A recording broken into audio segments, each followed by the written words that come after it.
Today, millions belonging to the age bracket of 20 to 40 are suffering from innumerable health problems which stem from high levels of stress and anxiety.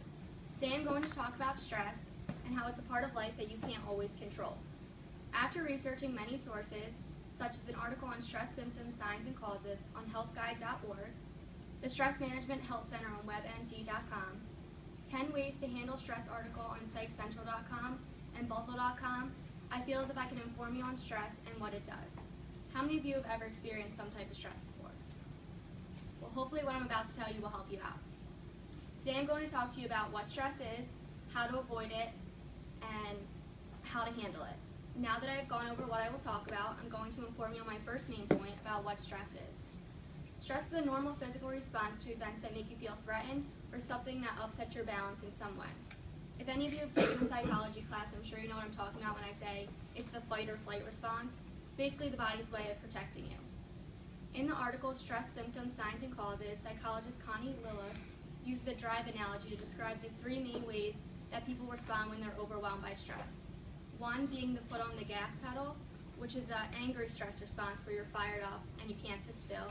The second being the foot on the brake, which is you zone out and you show no emotions.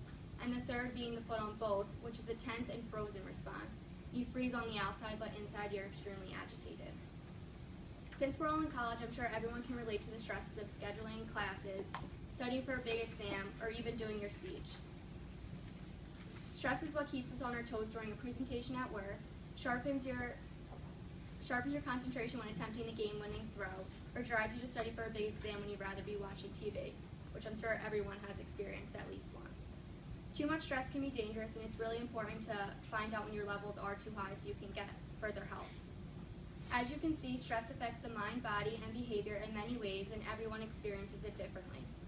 Having explained what stress is and telling you how people respond, I'm now going to give you some tips on how to avoid it, which leads into my second main point on how to avoid stress. Stress is a way of life that you can't always avoid, but you can try to avoid the situations that cause it. The first thing you need to do is learn your own coping style, because everyone's different. And once you learn that, you have to try to keep a stress journal and write down what caused your stress, how you responded, and how you coped with it. After you found what causes your stress, you have to try to make some changes in your life so you can avoid those situations.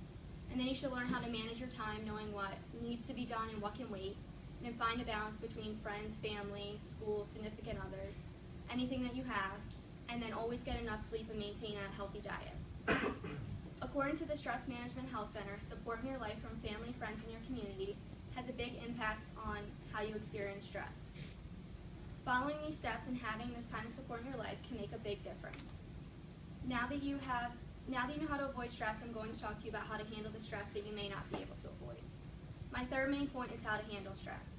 According to Margarita Tversky and 10 Ways to Handle Stress, stress is inevitable and it walks in and out of our lives on a regular basis. And it can easily walk all over us unless we take action. When handling stress, you have to consider what you can control and work on that, remembering that everything that causes your stress may not be under your control, but how you react is. Do what you love. Know when to take time away and go shopping or get a back massage or do exercise. Anything that can take your mind off of it. Always remember that there's a difference between worrying and caring.